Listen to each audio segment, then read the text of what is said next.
Now, when we want to optimize a site, it helps to remember how search engines such as Google generate income for themselves.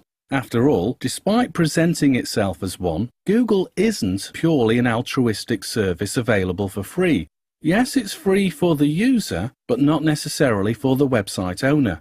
Google, for example, works on two main core business approaches. It presents its search results as either a natural search listing or as a sponsored or advert paid listing. We realize, therefore, that the sponsored results are obviously more lucrative to Google, and you'll have noticed the abundance of adverts that appear on Google has increased over the years. And you'll probably also notice that the adverts that appear on page 1 and 2 of Google are becoming increasingly disguised. At one time, it was very easy for the end user to spot an advert because they would have a dark yellow background. That dark yellow background has, excuse the pun, paled into insignificance now, almost as if it hasn't got a background to indicate that that particular listing is an advert. However, that's not to say the natural or non-paid results are invalid to Google. At the very least, they provide a form of content of their own for Google.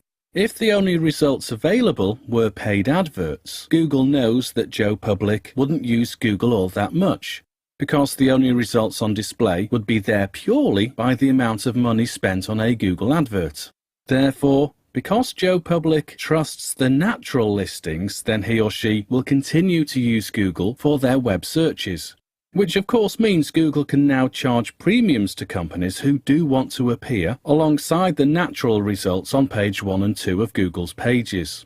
As a conclusion of this tutorial, therefore, we can see that Google likes relevance, as I mentioned at the beginning of this tutorial. In fact, it considerably likes relevance.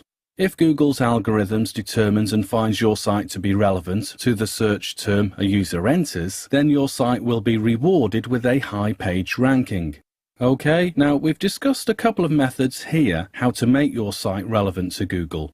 What we need to do now is learn how to make your site even more relevant. It's not, unfortunately, just about writing interesting content though.